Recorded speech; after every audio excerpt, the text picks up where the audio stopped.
All right, we can get started. Hello and welcome to Stop Writing Insecure PowerShell. Seriously. I hope you enjoy the AI-generated image. I've done that for both my sessions today. AI is really good at making nice art for these sessions, so thank you, ChatGPT, for that. Also, thank you to our sponsors. Summit's not possible without our sponsors, so if you see them, thank them. Grab some stickers. They still have them. I think they do. Quick about me. I've been a PowerShell user for a long time, I think over 13 years now, but I don't really quite remember. I do love Linux. You've probably seen me or heard me. I'm that lunatic who uses Linux on my laptop here, talks way too much about NeoVim, which we will be using today. So we'll be spending a lot of time in the terminal.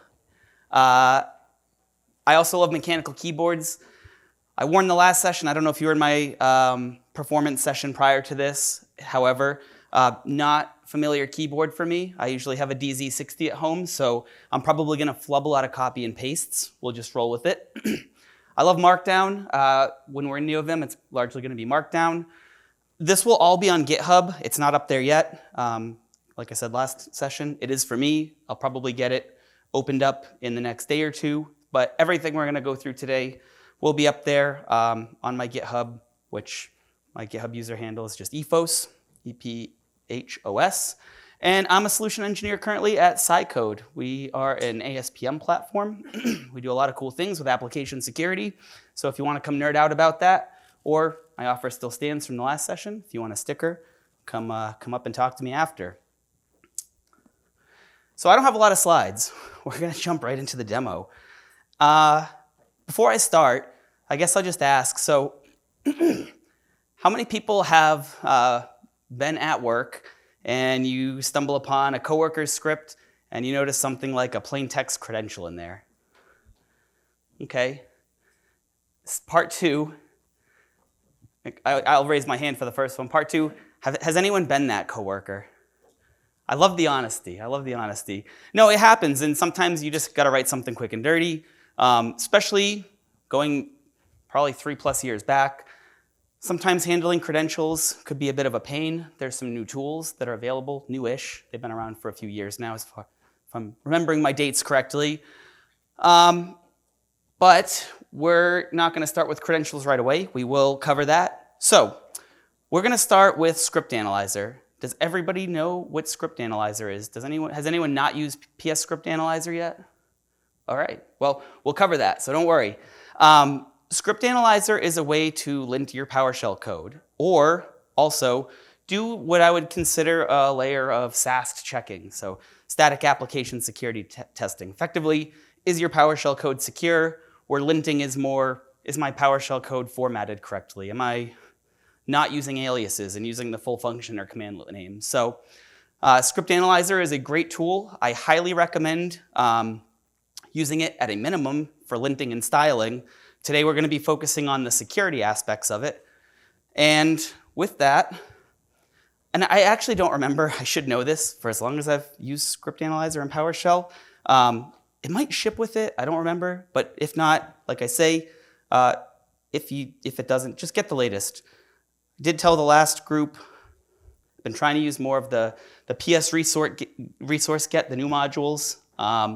So we're just going to do that. We're going to go ahead and install ScriptAnalyzer, and it was that easy.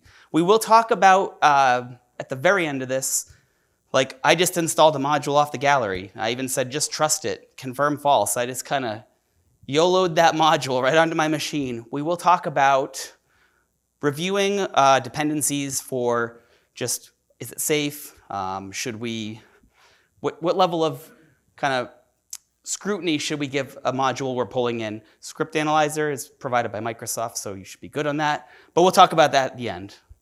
So don't think I'm doing anything totally insecure. I've done a little bit of forethought on this. But there are built-in security rules. So we can see what those are. So I'm just, and this is a bit of a pain. I'll go on my rant after. But what I'm doing is you can get ScriptAnalyzer rule. I'm just passing in a little array, a little list of the rules, because I went ahead and looked them up ahead of time, and then I'm just formatting the table. But when you run ScriptAnalyzer, it's going to parse your code and it's going to tell you if you have informationals, warnings, errors. It's a great thing you can integrate into a CI/CD pipeline. We'll look at that a little bit later. You can use it to stop issues from getting into your code before you, say, deploy something out to the gallery or wherever, in maybe an internal PowerShell module registry repository at work. So it's a good way to do that. But if we look at these default rules, these are what I would say are the built-in security rules. We have a few good ones. So we do have being able to, say, avoid using username and password params, because that's a case where we would want to use something like a PS credential, so we're not passing in a username with a plain text password. There's another one, so this is more within our code, hard coding machine names. Security in a sense, just because that's something you probably want to parameterize. Otherwise, you have code living out there that has a hard-coded machine name in it, which could be a security-related issue. It just helps bad actors get a little bit more information that you might not want them to have. Converting secure strings with plain text. So that's another one. Avoid using invoke expression. We're going to look at this a lot today. Invoke expression is a powerful command that's built into PowerShell, but it can do a lot of damage if you're not careful with it. It's of an injection attack type style, so we're going to look at that pretty in depth. Plain text for passwords, and then just again using PS credential types. So these are the built-in rules. They don't quite go deep enough for my liking. We're going to fix that. But if I invoke ScriptAnalyzer, and let me make sure I'm in the right directory. I don't know if I need to be. So I have this invoke my command, and this is just a script I have that has some issues. And within this, I'm using a hard-coded computer name. I'm using a plain text username and password. And ScriptAnalyzer is saying, hey, I parsed your code, and you've made some glaring security mistakes on these lines. And if you want to see what this is, we could just, I think it's in the, yeah, hold on. Let me just, I'm just going to show you what the code looks like so you can see. It's not really a real function, but just for illustrative purposes, you can see I have an advanced function here. I have a couple parameters, username and password, which are just strings. Not good, because that means a user who might be using a function like this or this one, they're going to be putting a password in plain text, and then it's going to do an invoke command with a hard-coded machine name. So these are things we want to avoid, and ScriptAnalyzer is a great starting point to say, hey, show me where I can make these optimizations. And based on the rules, we go back up here, we can see, it's going to tell you with the message what you might want to do to address the various issues. So again, using a plain text password, no good. We'd probably combine the username and password into a single parameter that takes a PS credential. And we also have these settings, and this is where my rant comes in a little bit. Ooh, and this is the copy and paste I warned you about. Here we go. So you can specify this settings parameter, and there's a couple of rule sets. This is tab completable. So there's rules specific to if you want to publish to the gallery, script security, which you would think covers all the rules we were just talking about, but it doesn't. Scripting style, which is linting. If you want to do a certain type of bracing styles like Allman, OTBS. DSC rules are in here as well. You can select these pre-set rule sets. The problem with this is that if we go back, the PS avoid using invoke expression, that's not in that rule set. I don't know why. I would think that's a script security rule. Maybe it's just the flub on Microsoft's side, but that rule is not included in script security, which is why I use that array initially to go through those initial rule sets. So just know if you're using the presets, it won't be doing the invoke expression. That may or may not matter, depending on what I'm about to show you. So ScriptAnalyzer is extensible. So Lee Holmes used to do a lot of security stuff for the PowerShell community, and he created an extension of ScriptAnalyzer called InjectionHunter. And what this is, it's an extension of ScriptAnalyzer rules specific to looking at like injection-related type attacks. So abuse of something like invoke expression being like a primary use case. And what you can do, and there's other script analyzer rule sets out there, but this is the one we're going to be focusing on for security purposes today, is it's just like any other module. You could just install it from the gallery. I trust Lee Holmes. Again, we'll talk about this at the end. But now, by virtue of having this module on my machine, I now have some extended rules that I can use for Script Analyzer beyond what's in batteries included stuff. So I always like to do, I'll get the rules, one sec. We'll show you what's in there. So there's a few new rules. One of them's missing a description. I don't know if he'll ever add that. It hasn't been updated in a while. But you can see what these new rules are. So it's looking for various add types, command injections, dangerous use of methods, for each object, injection attacks. Invoke expression is back. So this is a bit duplicative with the built-in rules, but if you've ever met Lee, I would trust Lee's depth in finding these things. Then there's method, property, ejection, and then unsafe escaping for certain types of strings. So we have some additional rules that we can use now. One thing I want to call out is that when you start to add different rule sets that you want to pull into Script Analyzer, you don't need to always specify them manually.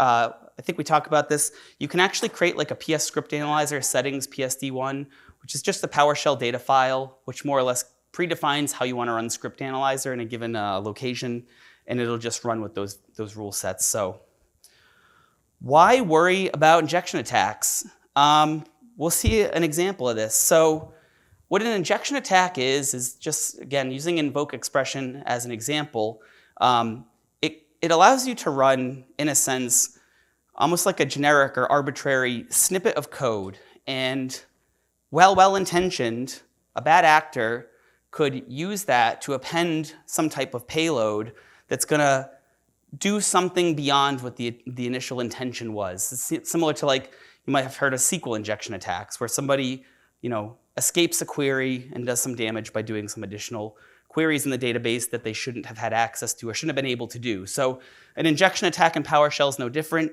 and because there's a few different ways, well, more than a few, there's numerous ways you can execute an injection attack. That's what InjectionHunter, Lee Holmes' extension for PSScriptAnalyzer, sets out to fix. Was anybody in my session last year about module pipelines? No worries if not. The reason I ask, because I had this module I created called PS Summit Demo in 2024, which is just, it was a kind of dummy module to show deploying a module to the PowerShell gallery. So it's making a return this year because we've put some questionable code in it. And we have this new getWhoisDomain.ps1. And again, this is pretty basic, but this is just a very basic function where user passes in a domain name, and then the command gets built. It's going to run a whois. We're going to put the domain in that whois command, and then we're going to run an invoke expression. And there's various ways you could do this, but this is an example you might see where somebody's using an invoke expression. And while well-meaning, we'll go back. Let me just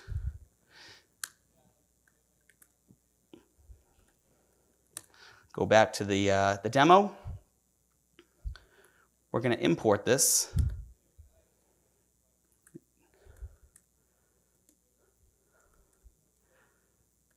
And I have to go a directory or two up. Now, hold on. Let me just go back. I'm just going to import it from where it was. I'm out of order. Import module. There we go. Now we have the module imported. I'm not going to download this from the gallery. I'm going to just run it locally. But we can, now that we have it imported into memory, if I just do a get command, module, PS Summit Demo, there it is. We have it. We can see we have our getWhoisDomain. So if I run getWhoisDomain, we'll do Microsoft.com. Cool, I got the whois information from Microsoft. Like that's how it's intended to be used. Now, I'm going to use my PS readline history, just so I don't have to copy and paste. But if we run the getWhois domain, and say the user says Microsoft.com, but then out null that. I don't even care. I don't want the output. And then they pipe that into another like invoke expression, which creates a web client that's going to download this tiny URL string. Who knows what's going to happen after that? But let's run it. And now you can see we didn't get any whois information. Likely we probably just installed like Mimikatz and now, or something else. And now we have an attacker on the network or on our machine, and they're going to start trying to figure out how they can laterally move through the environment. But this is an example of how you can hijack something like invoke expression and use it for malicious purposes. And just for fun, because I wanted to make it, we're going to look at that payload, and I might have to change my browser. No, we don't. So this is what it called. It went to this GitHub gist, and it called this 103.03.25286.ps1. And then we can see within that, this is calling another tiny URL. And then we have this whole giant encoded string of who knows what. And this is why, like, this is why it's so important to like consider these things when you're writing code or calling something like invoke expression, because used improperly, it can expose yourself to these types of risks where, again, even looking at this, I know what it does because I wrote this. It outputs that message in the terminal saying, aren't you glad I wasn't Mimikatz or whatever I put. But it could have been something malicious. And then, you know, again, don't run as admin. All the other things, use principal least privilege. But if you can stop it by just avoiding the usage of something like this, which isn't always possible, but that's one place you could start. So that's the payload. And we just did this. We showed the use as expected, the use as unexpected.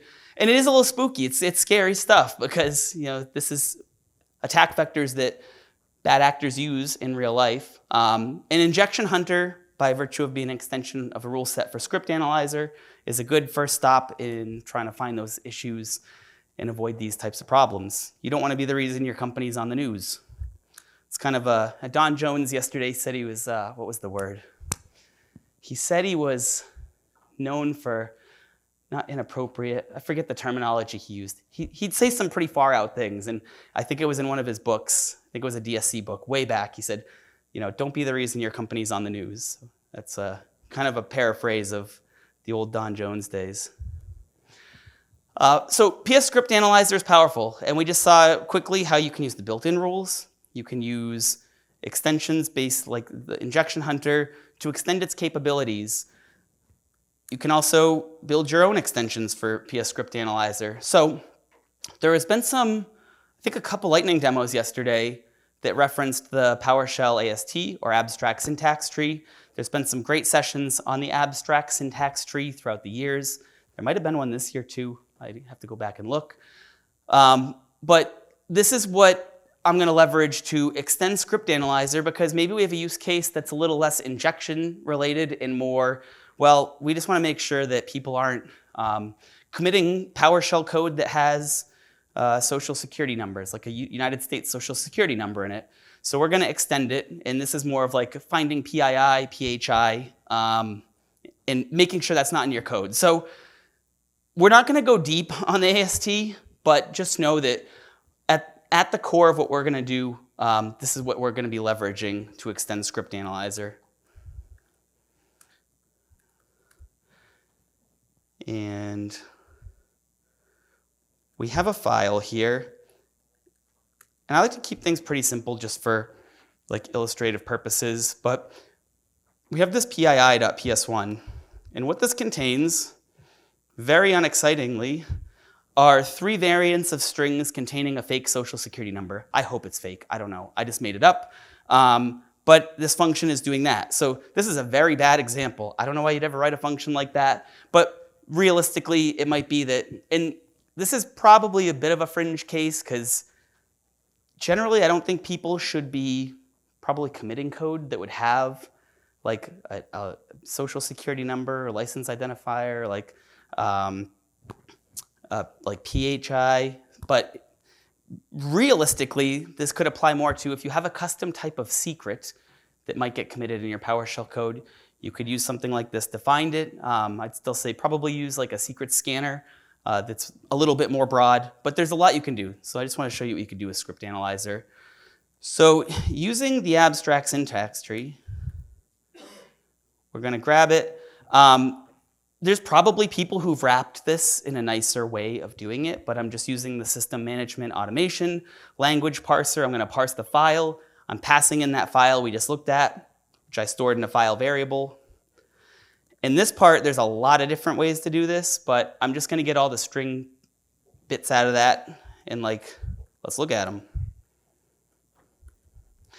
And this is this typical AST return where we can see we have a single quoted string, we have a single quoted here string, we have a double quoted string, we have a double quoted here string. So AST is really powerful. It lets you bit by bit look at how PowerShell is, basically parsing the code. And again, this is a very basic function, and we're just looking at strings. If you look at where I did my string nodes, we're just looking for types that match string, but you could use it to really inspect your entire script. So let's extend ScriptAnalyzer to look for, say we want to do PII.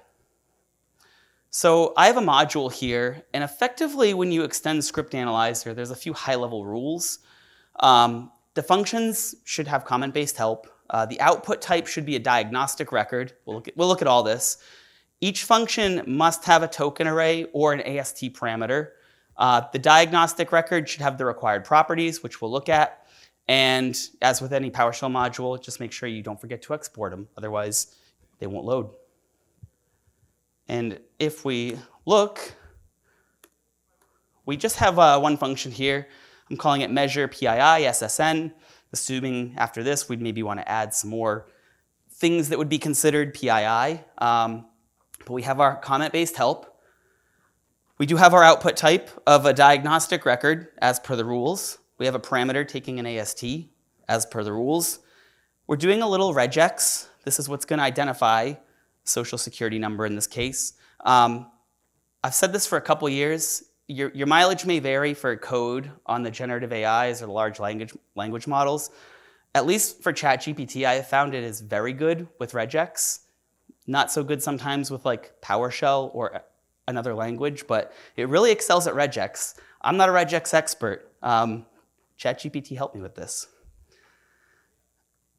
We have a diagnostics, so this is again where we're going to be outputting those diagnostics records. We're going to use the AST to find all of them.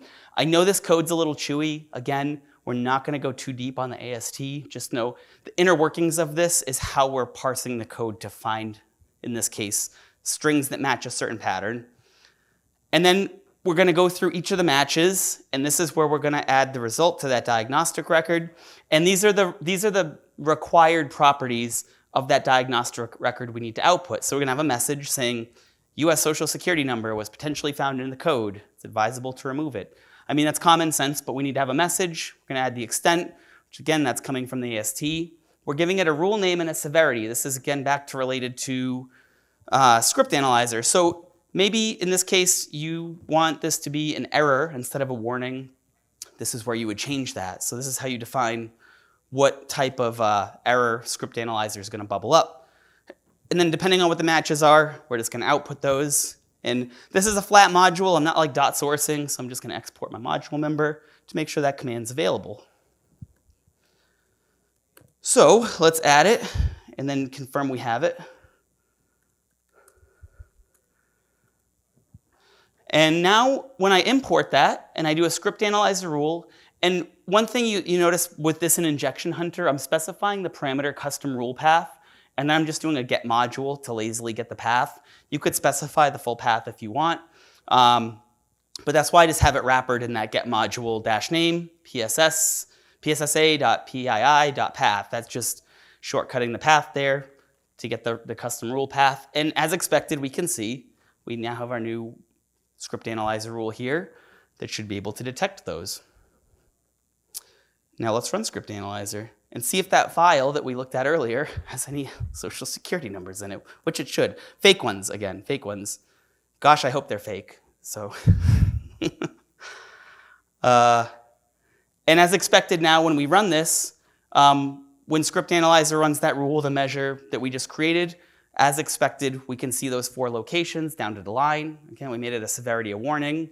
We see our message. But this is how you can extend ScriptAnalyzer, and this is really cool stuff because you just I wanted to illustrate it to get you thinking, like, as you go through your day-to-day duties at work, you might be like, okay, now that I know Script Analyzer exists, there's this one use case where we're always trying to find X or Y in the code. Now you know how you can extend Script Analyzer to find that. It doesn't even need to be security related, honestly. I just kind of wanted to do a security related type example, just given the topic of today's session.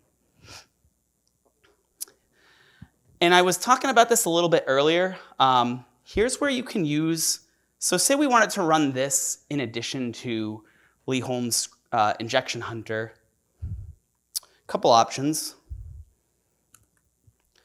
So there's, let me scroll up. Let me scroll way up. There's another file I have in here. It's just called bad PowerShell.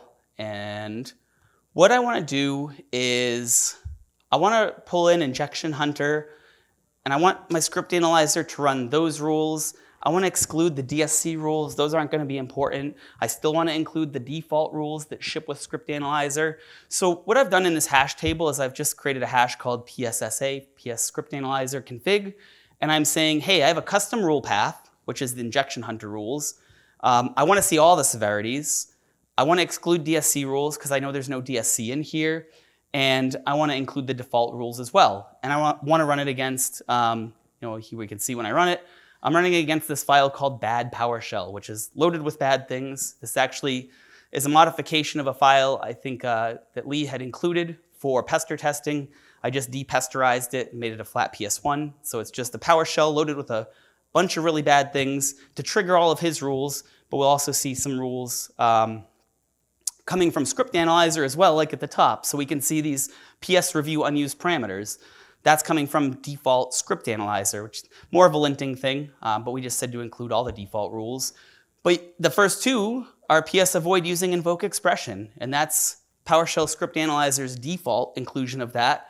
But you can see down here, we are also seeing those triggered by Lee's rules. So in the injection risk.invoke expression, we can see that on line 6 and line 12. So you can double dip. You can get kind of creative here. But what I really wanted to illustrate is that if you start building these rule sets for security things or even non-security things, you can pass these configurations in via the settings parameter on invoke script analyzer. And you can pass these in so you don't have to have a big giant long invoke script analyzer string every time. And likewise, you can save them. So here's a PowerShell data file, has exact same, for the most part, very similar code, I should say, to the config we're just looking at. I am using the full path to the InjectionHunter rules, just going all the way to the PSD1, and I have the same parameters beyond that. And then if we wanted to, you can specify that. And why you might want to do this, this is going to lead into what we're about to talk about. Whoa. Hold on. There we go. You just have to do it with authority. Why you might want to use the data file instead of just parameters, and this is really circumstantial, it depends on what you're trying to do and where you're trying to do it, is for something like a module pipeline, if you just want to have like a static data file, PowerShell data file in there, says, when my CI process runs, I'm always going to run Script Analyzer. Here's the settings, and you can just set it to that file. That way you don't have the raw command. It's up to you at the end of the day, but that's probably the primary use case I would use it for. And you can specify these rules in VS Code. I will admit I'm a NeoVim guy. You can't do this in NeoVim. But if you do add this to your VS Code, the additional Script Analyzer rules, there are built-in ones. So you might get the little squiggly if you say like GCI instead of get child item in Script Analyzer, or VS Code's going to say you shouldn't really use the alias. You should use the full name. If you want to add more Script Analyzer rules, because VS Code's just using Script Analyzer under the hood to do that, you can do so by just modifying it in your VS Code settings.json. You can add the additional rules, and VS Code's going to be like, hey, don't do this. There was a gotcha I found. I want to call this out. And this is AST parsing. It came down, if you look at the duplicate results here. I I was getting double the results the first time, so if we use that social security number example, instead of getting 4 results, I was getting 8. I was getting 2 for each. And it was a matter of changing one of the parameters on the string constant expression, I think it was, from true to false. There's an open GitHub issue. If you're getting duplicative results, just know that GitHub issue 689 has your back, and I don't think it's closed yet. Let's take a look, but this might be, yeah, it's still an open issue. Just change that Boolean from I think it was a true to a false, and you shouldn't get duplicate results anymore. But that was one gotcha. I just wanted to share it. Stumbled on that. Had me scratching my head for a while. So this again goes back to, let's automate that now. And I'm not going to run this. So initially I was like, maybe I'll do a live PR. We're going to do this like cooking show style. If you want to see a full PowerShell module CI/CD pipeline and creating GitHub Actions for that and how you structure it and run it and include ScriptAnalyzer from scratch, go to YouTube and watch my PowerShell CI/CD module session from last year. Again, I'm just building on what we built last year. You don't need to know any of that. We're really focusing on just wiring in the ScriptAnalyzer rules into that process. So, and when this is on GitHub, I have a link to the YouTube in there. So, how many folks here are like GitHub Actions shops or users? Okay. Even though I'm focusing on GitHub Actions, you could do this in any CI tool. So Azure DevOps pipelines, Jenkins. This is going to be GitHub specific. So just know that tooling aside, conceptually what I'm showing you, it can be done in any CI process, but it's going to be very GitHub-y. So we have an old action, and this is what we had last year. And this is an output of the YAML specifically from the GitHub Actions, which is a YAML definition similar to the newer Azure DevOps pipelines. So again, I know Jenkins, I think is like Groovy. I don't know much about that. Never really dabbled too far in the Jenkins world, but we're going to install our linting and testing dependencies. So we're going to say, hey, go to the gallery and install Pester, which is not too relevant here, but ScriptAnalyzer. We're going to specify a minimum version. And then we're going to run ScriptAnalyzer. And I'm not using a config file, even though I just advocated for it. I have a really long line here where I'm just doing invoke ScriptAnalyzer with all the parameters. But this might be a case where you embed your data file in the repository. So you just change it in that one place, and you can keep updating it there. But all we're doing is running ScriptAnalyzer, and we're saying, hey, run it recursively for the whole PowerShell module, like source directory, and look for errors, warnings, parse errors, give us a report, and if the violations contain an error, fail the build. So taking that and updating it, and I'll show you this on the GitHub side, we're now adding InjectionHunter, just version 1. Pin the versions. I like to pin versions, just so things don't surprise me, especially in a CI pipeline. And this is probably not the most optimized code for a GitHub action, so don't judge it too harshly. This is really to show conceptually how you can use added PSScriptAnalyzer rules to fail a build. But now we're going to say not only install ScriptAnalyzer in our build process, install InjectionHunter, and then run both. And if the severity is an error, just fail it. Or if the rule name matches injection risk, which all of the InjectionHunter rules were injection risk dot something, fail the build. So we had that module that we just looked at before with the getWhois, where somebody could have used getWhois to do bad things if they run that locally. And again, I'm not going to push it. We're doing this cooking show style. Look at this. It's like set it and forget it. Whoa, so this got pushed up. I cut a branch that had the new getWhois information, my fancy new function there. And when the CI process in GitHub kicked off, because I do have build validation enabled, it ran my CI pipeline. And jeepers, look at that. We got to PSScriptAnalyzer, linting in InjectionHunter, and my rules were triggered. 3 violations were found. And we actually got hit on 2 because we have the InjectionHunter one triggered here, but we also have the default rule set. So again, we're double dipping on the invoke expression, but Because we had the InjectionHunter rule trigger, we're going to fail the build because that's going to match the name. Ignore the last one. That was related to last year, if I remember correctly. But here we can see we failed on InjectionHunter rules, and I just do a non-zero exit code just to fail the build to indicate to the developer, myself in this case, oh, hey, I need to go and fix this before I can merge it. Or if it's a case where you want to, say, have a one-off exception to a script analyzer rule, script analyzer does allow you to have an exclusion or an exception, but again, this isn't a script analyzer session beyond the security aspects of the rules, so, but you can put exclusions in there if you need to. But this is a failed build, don't pass go, so that get who is information, that'll never get out there. So we don't have to worry about somebody using that as a vector to get mimikatz on a machine.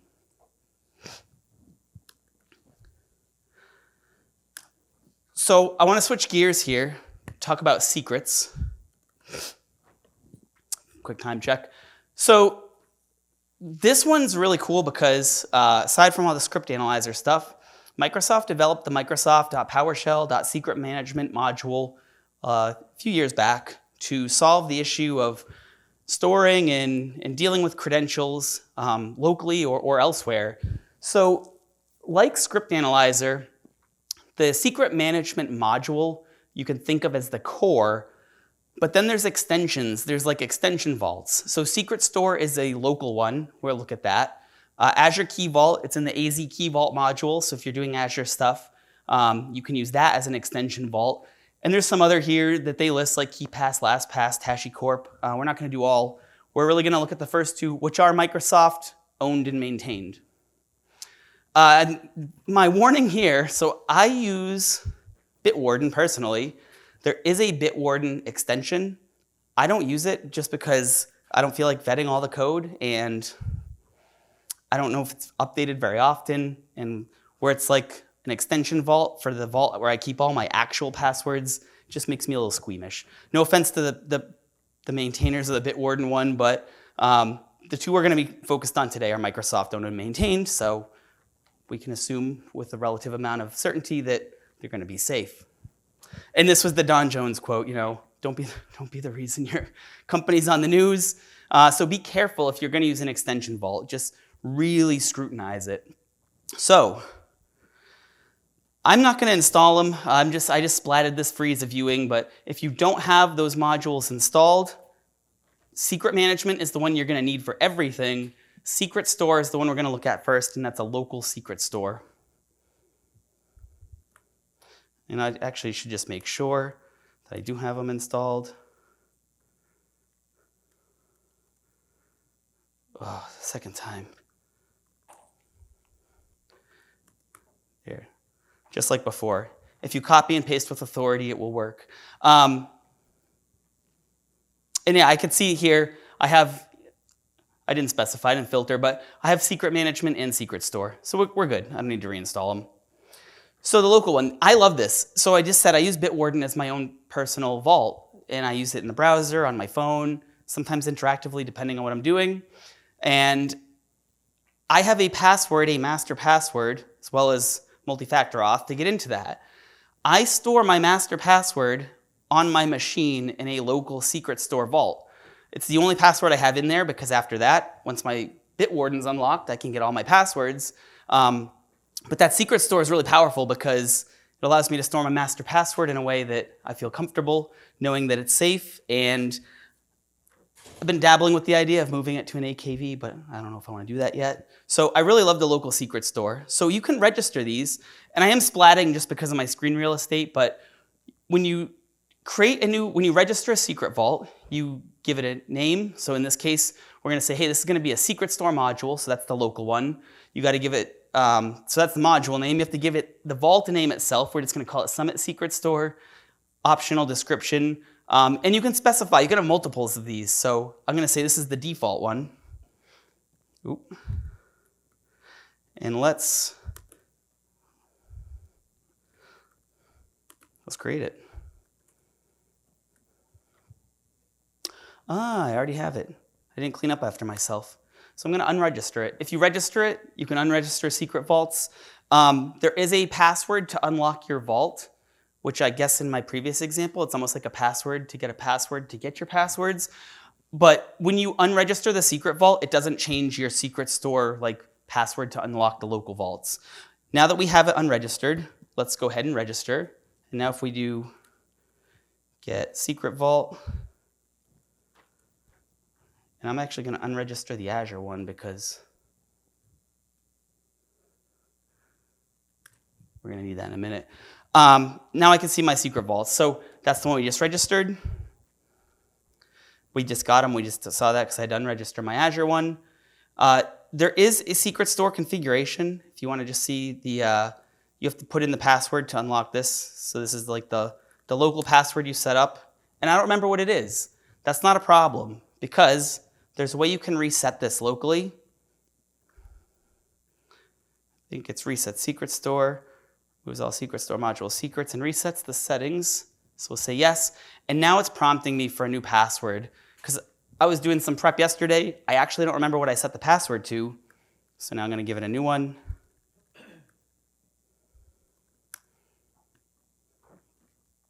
And you have to verify. Cool. And now I can see the configuration. This is password prompted. You can tell it not to do a password. I wouldn't recommend that. There's a timeout. I think it's like 10 minutes. I'm not going to do the time math. And at this point now, we can create a secret. So I'm going to create a user called credential called Bobby in the Summit secret store. I'm going to say the password's hello123, very secure password.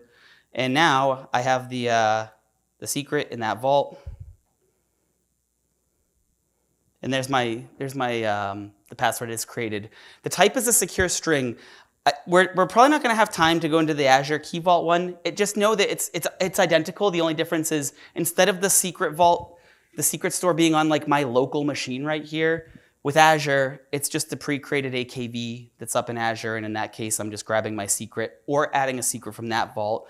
The only thing I just wanted to show you as well is that the one I just created was of type secure string, which would probably be good if I had an API key or something. Maybe the API key instead of Bobby, I could have put GitHub. But you can also store credentials in there. So I don't know, let's say John Stamos. Got Full House on the mind for some reason. What's his password? I don't know. Sideburns. And now I set it, so I've added that. And now if I do that get secret info, and I only have the one vault, but now I just wanted to show you that the first one, the Bobby, is a secure string, but you can also put credentials in here.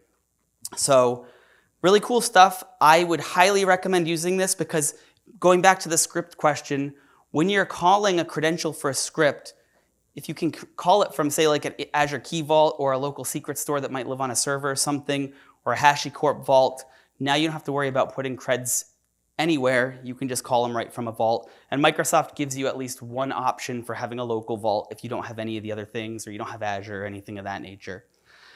Last thing I just want to talk about real quick, and this really comes down to what I'd say is common sense. We installed modules today. We did some stuff. At the end of the day, there's just a few rules I'd say. When you're looking at pulling in code like a dependency, like look, if it's on GitHub, look at how many stars it has, look who's contributed to it, look if it's still actively updated. Definitely still review it, especially the parts you're going to be using, but I'd say the whole thing. Is it maintained?